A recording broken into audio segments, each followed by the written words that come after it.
মৰমৰ ছাত্ৰ-ছাত্ৰীসকল তোমালোকৰ বংশগতি আৰু ক্ৰমবিকাশ এই অধ্যায়টো সম্পূৰ্ণৰূপে মই তোমালোকক সমাধান কৰি দিম আৰু এইটো একদম সহজ ভাষাত তোমালোকে বুজি পাবা। ভিডিঅ'টো ভাল লাগিলে সাবস্ক্ৰাইব কৰি লাইক কৰি দিবা।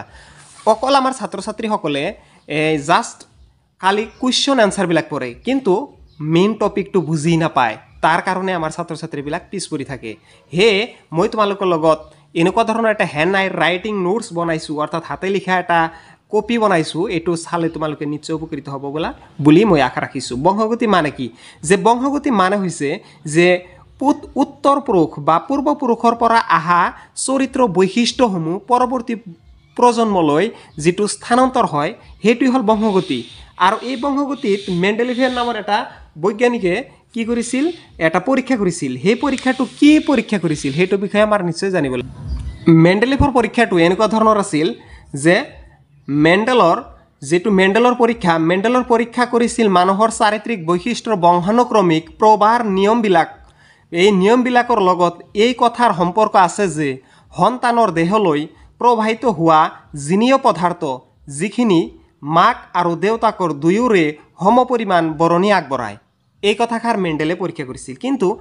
পৰীক্ষাৰ মাজত আহিছিল 2013ত আহিছিল এইটো যে মেণ্ডেলৰ মটৰ মাহৰ ওপৰত কৰা পৰীক্ষা বৰ্ণনা কৰা এইটো আহিছিল। কিন্তু এইটো তোমালোকে লিখিবা কেনেকুৱা? একদম সহজ ভাষাত লিখিব লাগিব। মই নিজে এজন বিজ্ঞান শিক্ষক হয় আৰু তোমালোকক সুন্দৰভাৱে মই হাতেৰে লিখা এটা নোটছ বনাইছো যে মেণ্ডেলে মটৰ মাহৰ গছৰ বিভিন্ন ধৰণৰ বৈশিষ্ট্য থকা উদ্ভিদ বাছি লৈ পৰীক্ষা কৰিছিল, যেনে ওখ টি আৰু চাপৰ স্মল টি। ঠিক আছে, দুটা স্মল টি। এই দুয়োটা গছৰ সংকৰ প্ৰজনন অৰ্থাৎ ক্ৰছ ব্ৰিডিং কৰি সন্তান উৎপন্ন কৰা হয়। আৰু এই সন্তানবোৰৰ মাজত ওখ বা সৰু গছৰ কিমান শতাংশ আছে হে গণনা কৰা হয়। তাৰপিছত কি কৈছে? তাৰপিছত আছে যে প্ৰথম প্ৰজন্ম অৰ্থাৎ F1 প্ৰেগনেন্সি, ইয়াত কি আছে? দেখা যায় যে সকলো গছেই ওখ, কিন্তু যেতিয়া মেণ্ডেলে এই F1 প্ৰজন্মৰ নিজ পৰাগ যোগ কৰিছিল তেতিয়া কি হৈছিল? দ্বিতীয় প্ৰজন্ম F2 অৰ্থাৎ F2 প্ৰেগনেন্সি, ইয়াত কিছুমান চাপৰ গছ ওলায়। এই দ্বিতীয় প্ৰজন্ম অৰ্থাৎ ওখ আৰু চাপৰ গছৰ অনুপাত আছিল 3:1 অৰ্থাৎ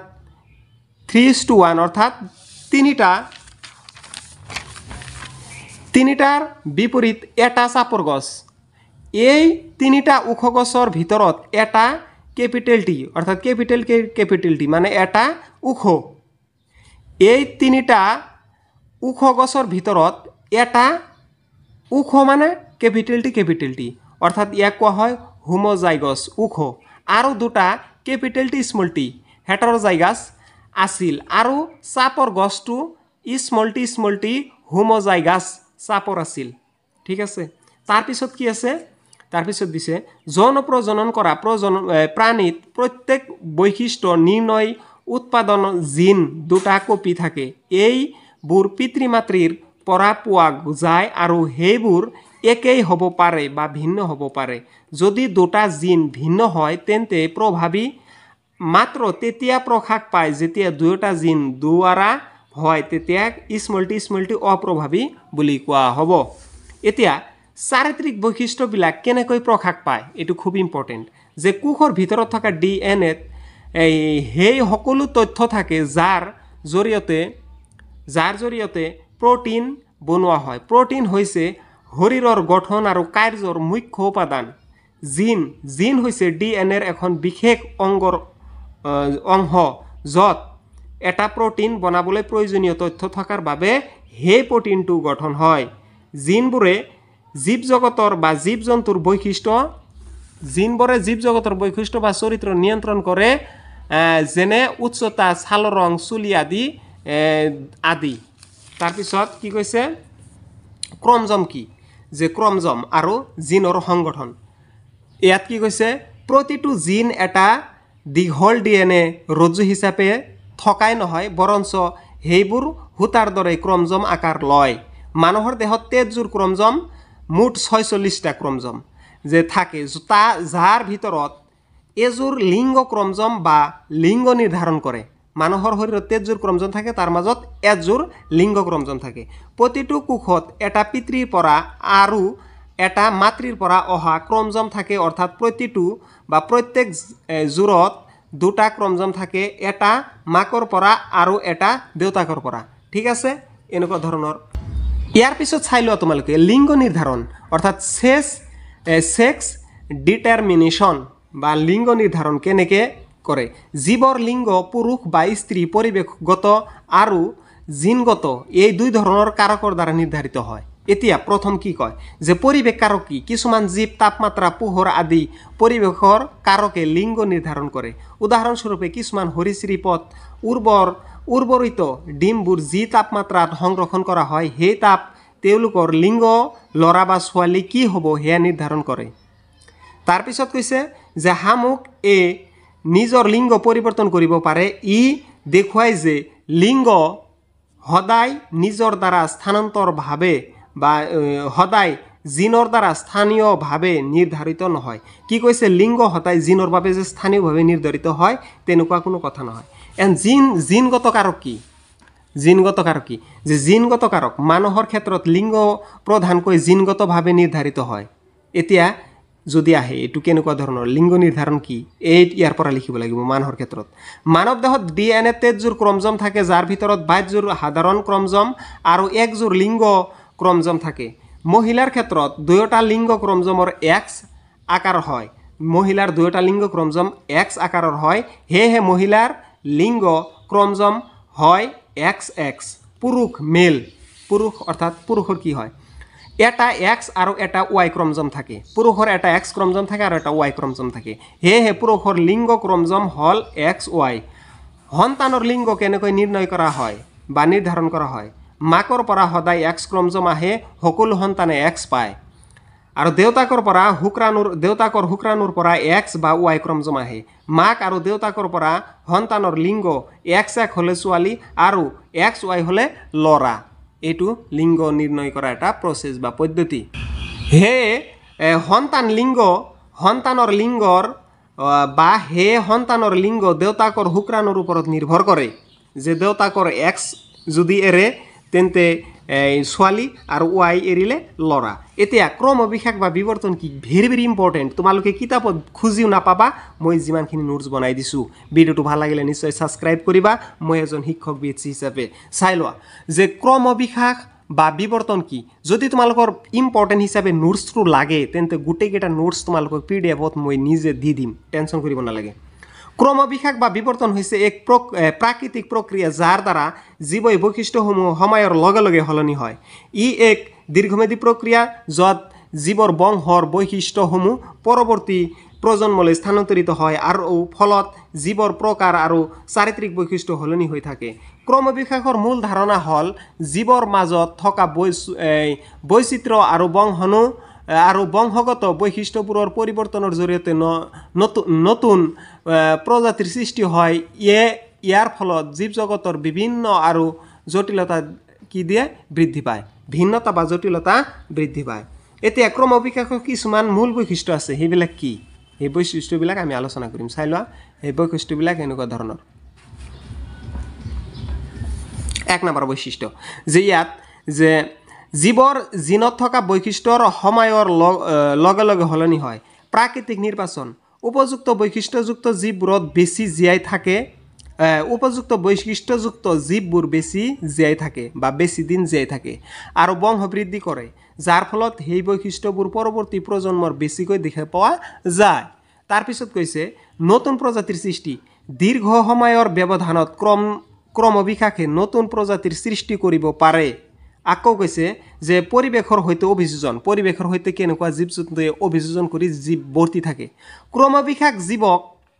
পৰিৱেশৰ সৈতে খাপ খুৱাই চলাত সহায় কৰে ঠিক আছে তাৰ নেক্সটত কৈছে ক্ৰম অভিষেকৰ ধাৰণাটো জীৱবিজ্ঞানীৰ এক গুৰুত্বপূৰ্ণ ধাৰণা যাৰ দ্বাৰা জীৱৰ বিৱৰ্তন আৰু বৈচিত্ৰ্যৰ বিষয়ে বুজিব পোৱা যায় এতিয়া ভেৰি ইম্পৰ্টেণ্ট কুৱেশ্যন যে আৰ্জিত বংশানুক্ৰমিক চৰিত্ৰ মানে কি আৰ্জিত কোনবিলাক যে আৰ্জিত চৰিত্ৰ যিবিলাক চৰিত্ৰ আমি নিজে অৰ্জন কৰিব পাৰোঁ যেনেকুৱা ব্যায়াম কৰি আমি মাস্কুল অৰ্থাৎ মাংসপেশী ডাঠ কৰিব পাৰোঁ 6 পেক 5 পেক 6 পেক এনেকুৱা ধৰণৰ আমাৰ পেক বনাব পাৰোঁ এইবিলাক আৰ্জিত চৰিত্ৰত কেনেকুৱা বুজি লওঁ সংজ্ঞা অধিগৃহীত বৈশিষ্ট্য হৈছে সেইবোৰ গুণ বা ক্ষমতা যিবোৰ এজন ব্যক্তিৰ জীৱনত পৰিৱেশ অভ্যাস শিক্ষা আৰু অভিজ্ঞতাৰ দ্বাৰা বিকাশ ঘটে যেনেকুৱা উদাহৰণ হিচাপে ব্যায়াম কৰি গৰা উঠা মাচল ব্যায়াম কৰি উঠা গৰা মাচল মানে মাংসপেশী ঠিক আছে হাতোৰা শিকা কিন্তু এইটো এটা তুমি আৰ্জিত চৰিত্ৰ তুমি হাতৰ পৰা শিকিছা কিন্তু বেলেগে হাতৰ পৰা শিকা নাই কিন্তু তুমি বেলেগতকৈ আৰ্জিত চৰিত্ৰ তোমাৰ বেছি তেন্তে তুমি বাদ্যযন্ত্ৰ বজোৱাব পাৰা তেন্তে তোমাৰ এটা আৰ্জিত চৰিত্ৰ বাদ্যযন্ত্ৰ যেনেকুৱা আঘাত পোৱাৰ পিছত শৰীৰৰ দাগ কোনোবা শৰীৰত আমি আঘাত পালোঁ আঘাতৰ লগে লগে একদম এটা দাগ থাকি গ'ল এই দাগটো হ'ল আৰ্জিত চৰিত্ৰ বৈশিষ্ট্য কি যে এইবোৰ ডিএনএত নাথাকে এইবিলাক কিন্তু ডিএনএত থাকিব নেকি এইবিলাকতো ডিএনএত নাথাকে ডিএনএত কোনবিলাক থাকে ডিএনএ মানে কি আমি বুজিব পাৰোঁ না নাই যে ডিএনএ হৈছে আমাৰ শৰীৰৰ বংশগতি এই ডিএনএৰ এটা বাহক হিচাপে কাম কৰে আৰু এই ডিএনএতে প্ৰটিন থাকে আৰু প্ৰটিনৰ মাজতে জিন থাকে আৰু এই জিনবিলাক মানে কি ডিএনএৰ পৰা জিন মানে প্ৰটিন আৰু এইবিলাকেই যে এই ডিএনএত থকা জিন বংশগতিৰ বাহক আৰু ডিএনএ মানে কি ডিএনএ মানে হৈছে মানুহৰ পৰৱৰ্তী অৱস্থাত বংশানুক্ৰমিক হিচাপে যে লৈ যায় সেইটো হ'ল ডিএনএৰ কাম এতিয়া এই ডিএনএ কিন্তু এইবিলাক আৰ্জিত চৰিত্ৰত নাথাকে ঠিক আছে সন্তান লৈ প্ৰেৰণ নহয় আৰু এই ডিএনএ সন্তানলৈ প্ৰেৰণ নহয় আৰ্জিত চৰিত্ৰ যে দেউতাকে বাদ্যযন্ত্ৰ বজাব পাৰে কিন্তু পুতেক বজাব নোৱাৰে অভ্যাস কৰিলেহে পাৰিব কেৱল জীৱনকালত বিকাশ পায় কেৱল জীৱনকালতে বিকাশ পায় তাৰপিছত বংশানুক্ৰমিক চৰিত্ৰ মানে কি সেইটো আমি বুজিবলৈ চেষ্টা কৰিম খুব ইম্পৰ্টেণ্ট আৰ্জিত চৰিত্ৰ বংশানুক্ৰমিক চৰিত্ৰ খুবেই ইম্পৰ্টেণ্ট মই ভাবোঁ তোমালোকে ভিডিঅ'টো ভাল লাগিলে ছাবস্ক্ৰাইব কৰিবা আৰু তোমালোকে এইবিলাক নোটছ পঢ়িলেহে তোমালোকে ভালকৈ বুজি পাবা আৰু SSLCৰ বাবে যাতে তোমালোকে 100% মাৰ্ক কেৰি কৰিব পাৰিবা এই নোটছৰ পৰা সম্পূৰ্ণ তোমালোকে পাবা বুলি মই আশা ৰাখিছোঁ বংশানুক্ৰমিক চৰিত্ৰ যে উত্তৰাধিকাৰীকে প্ৰাপ্ত বৈশিষ্ট্য হৈছে সেইবোৰ গুণ বা বৈশিষ্ট্য যিবোৰ পিতৃ মাতৃৰ পৰা সন্তানৰ জিনৰ জৰিয়তে আহে এতিয়া দেউতাক দীঘল পুতেকো দীঘল দেউতাক মানে চাপৰ পুতেকো চাপৰ দেউতাকৰ চকুৰ ৰং এই নাৰিকল চকীয়া পুতেকো নাৰিকল চকীয়া দেউতাকৰ কেক মাকৰ কেক ৰং বেলেগ দেউতাকৰো বেলেগ যেতিয়া ফৰেনাৰ ব্যক্তিসকল যিবিলাক UK ইংলেণ্ডত বসবাস কৰে তেওঁলোকৰ এই শৰীৰৰ যিবিলাক চাবা ছালৰ ৰং বগা গোটেইকেইটা বগাই হয় উচ্চতা বৃদ্ধি থাকিলে উচ্চতা বৃদ্ধি মানে কি কৈছে যে এইবিলাক পূৰ্বপুৰুষ যদি দীঘল থাকে পৰৱৰ্তী পুৰুষৰ দীঘল থাকিব আৰু এইটো বংশগতিৰ বাহক কি জিন আমি এইটো নিশ্চয় জানো যে বংশগতিৰ বাহক হ'ল জিন আৰু এই জিন থাকে শৰীৰত তাৰপিছত আমি এতিয়া আলোচনা কৰিম বংশানুক্ৰমিক চৰিত্ৰত যদি দেউতাকৰ ৰং যদি বগা হয় পুতেকৰো বগা হ'ব দেউতাকৰ যদি কলা হয় পুতেকৰো কলা হ'ব আৰু কিছুমান বংশগতি বেমাৰ যেনে হিমোফিলিয়া এই বেমাৰটো যদি দেউতাকৰ হয় পুতেকৰ হ'ব মাকৰ হ'লে পুতেকৰ হ'ব বা সন্তানৰ হ'ব বা সন্ততিৰ হ'ব এনেকুৱা ধৰণৰ হিমোফিলিয়া বেমাৰ এটা খুব বংশগতি বেমাৰ এইবোৰ জিনত ডিএনএ থাকে প্ৰজননৰ সময়ত সন্তানলৈ স্থানান্তৰ হয় এইবোৰ জন্মৰ জৰিয়তে থাকি যায় ঠিক আছে এনেকুৱা ধৰণৰ এইটো আমি বুজি পালোঁ যাৰ যিটো আৰু বংশানুক্ৰমিক চৰিত্ৰ মানে কি আমি বুজি পালোঁ তাৰ পিছৰটো আমি চাম ইয়াত তোমালোকে চাব পাৰা যে প্ৰজাতিকৰণ বা প্ৰজাতি উদ্ভাৱন এইটো মানে কি এইটো আমাৰ বুজিব লাগিব যে প্ৰজাতিকৰণ হৈছে এনে এক প্ৰক্ৰিয়া য'ত এটা প্ৰজাতিৰ জীৱবোৰ ধীৰে ধীৰে বা লাহে লাহে পৰিৱৰ্তিত হৈ নতুন প্ৰজাতিৰ সৃষ্টি হয় এতিয়া ধীৰে ধীৰে বুলি এইটো মানে লাহে লাহে পৰিৱৰ্তন হৈ নতুন প্ৰজাতিৰ সৃষ্টি হয় বা সৃষ্টি কৰে কেনেকুৱা ধৰণৰ প্ৰজাতিকৰণ বা প্ৰজাতি গঠন কিয় হয় প্ৰজাতিকৰণৰ কিছুমান কাৰক হ'ল ভৌগোলিক পৃথকীকৰণ জিঅ'গ্ৰাফি আইচলেশ্যন যদি একে প্ৰজাতিৰ জীৱবোৰৰ নদী পাহাৰ বন আদি কাৰণে পৃথক পৃথক ঠাইত থাকে তেন্তে তেওঁলোকে মিল নাখাই নিজৰ নিজৰ পথত পৰিৱৰ্তিত হ'ব জিনগত পৰিৱৰ্তন জীৱৰ জিনত হোৱা সৰু সৰু পৰিৱৰ্তন বহুদিনে মিলি গ'লে নতুন বৈশিষ্ট্যৰ জন্ম দিয়ে প্ৰাকৃতিক বাছনি যে পৰিৱেশৰ বৰ্তি থাকিবলৈ উপযোগী জীৱবোৰ বাছি থাকে আৰু সময়ৰ লগে লগে সেইবোৰৰ পৰা নতুন প্ৰজাতি হয় তাৰপিছত কৈছোঁ উদাহৰণ ডাৰউইনৰ ফিঞ্চ গালাপাগোছ দ্বীপত থকা বিভিন্ন প্ৰজাতিৰ চৰাইবোৰৰ ঠোঁট খাদ্য আদি আচৰণৰ ভিন্ন হৈ পৰে যে এইটো ইম্পৰ্টেণ্ট এটা আৰু এটা কি যে প্ৰজাতিকৰণৰ এটা উদাহৰণ কি দিব পাৰোঁ আৰু এটা উদাহৰণ দিব পাৰোঁ যে উটৰ যিটো ডিঙি এইটো দীঘল এইটো এটা বিৱৰ্তন বা উৎকৰ্ষণ দিছে ন আৰু শ্ৰেণী বিভাজন কি এতিয়া বিৱৰ্তন আৰু শ্ৰেণী বিভাজন কি আমি বুজিবলৈ চেষ্টা কৰিম যে বিৱৰ্তন হৈছে এক লাহে গতিৰ জৈৱিক প্ৰক্ৰিয়া য'ত জীৱবোৰ সময়ৰ সৈতে পৰিৱৰ্তিত হৈ অধিক উন্নত আৰু জটিল ৰূপ পৰিণত হয় উন্নত আৰু জটিল ৰূপত কি হয় পৰিণত হয় এই পৰিৱৰ্তন বংশানুক্ৰমিক চলি আহে আৰু নতুন বৈশিষ্ট্য বা প্ৰজাতিৰ সৃষ্টি কৰে তাৰপিছত আমি আলোচনা কৰিম শ্ৰেণী বিভাজন কি শ্ৰেণী বিভাজন হৈছে জীৱবোৰৰ সাদৃশ্য আৰু বৈসাদৃশ্য ভিত্তি কৰা পৃথকীকৰণ যে শ্ৰেণী বিভাজন যেনেকুৱা সাপৰ লগত সৰীসৃপ মানে সৰীসৃপ প্ৰাণী একেলগে থাকিব তাৰপিছত আৰু এটা আছে উভচৰ প্ৰাণী একেলগে থাকিব মানে এইটো হৈছে সদৃশ্য আৰু বৈসাদৃশ্য মানে একে থকা আৰু বেলেগ দেখুওৱা এইটো সদৃশ্য আৰু বৈসাদৃশ্য উদাহৰণস্বৰূপে স্তন্যপায়ী চৰাই উভচৰ মাছ আদি সকলো পৃথকীকৰণ বা পৃথক শ্ৰেণীৰ বিভক্ত কৰা হয় এতিয়া আমি আলোচনা কৰিম উৎকৰ্ষণ বা বিৱৰ্তন বা আৰু শ্ৰেণী বিভাজনৰ সম্পৰ্ক শ্ৰেণী বিভাজনৰ জৰিয়তে এটা জীৱ অন্য জীৱৰ লগত কিমান সমান অথবা পৃথক সেইটো বুজা যায় যিসকল জীৱৰ জিনগত আৰু গঠনগত সদৃশ্য বেছি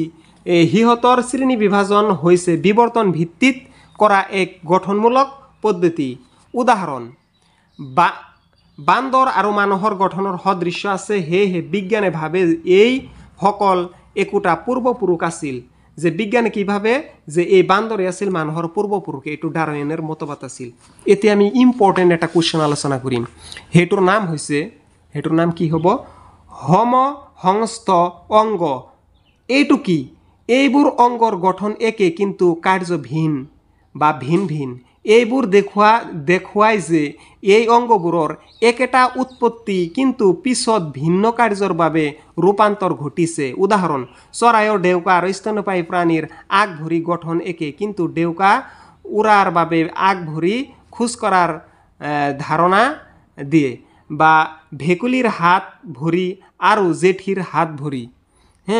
গঠন একে কিন্তু কাৰ্য বেলেগ বেলেগ ঠিক আছে আমি এইটো বুজি পালোঁ এইটো মানে হ'ল সমহস্ত অংগ আৰু এইটো খুবেই ইম্পৰ্টেণ্ট এইটো পৰীক্ষাৰ মাজত আহি থাকে সমহস্ত অংগ মানে কি আমি কি বুজো গতিকে ভিডিঅ'টো ভাল লাগিলে ছাবস্ক্ৰাইব কৰিবা বুলি মই আশা ৰাখিছোঁ তাৰপিছত আছে সমবৃত্তি অংগ তোমালোকৰ কিতাপতো আছে এইবিলাক কিন্তু কিতাপৰ কথা আলোচনা কৰা হৈ আছে ভিডিঅ'টো ভাল লাগিলে ছাবস্ক্ৰাইব কৰিবা আকৌ বাৰে বাৰে কৈ আছোঁ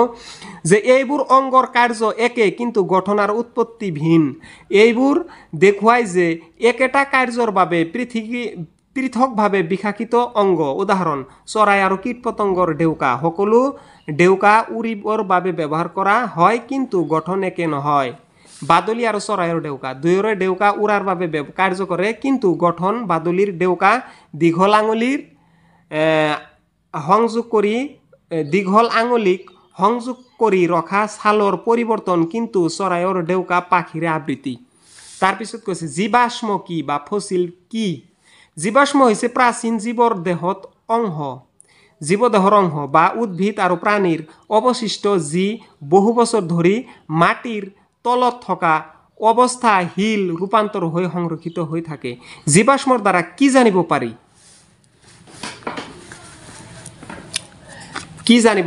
যে প্ৰাচীন যুগত কি জীৱ আছে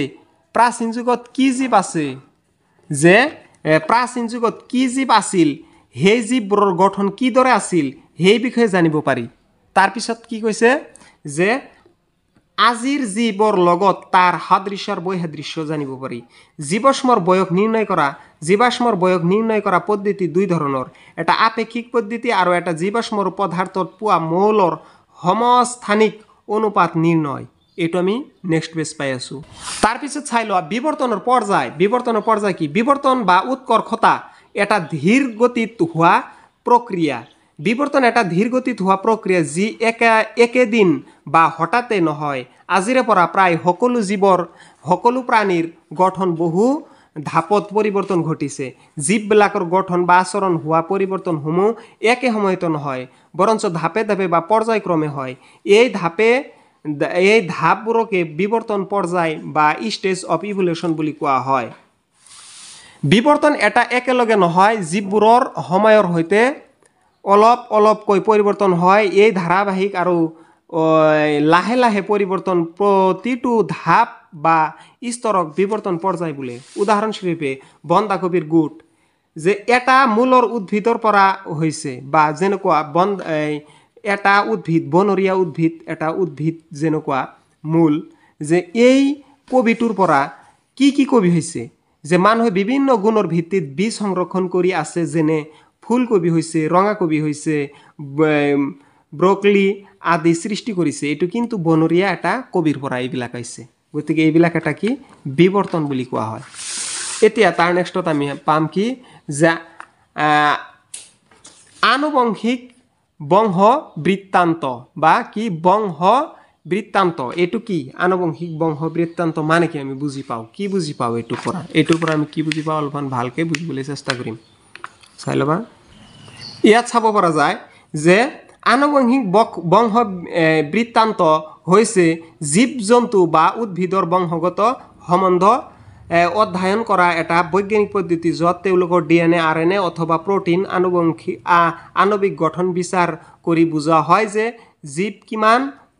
ওচৰৰ আত্মীয়।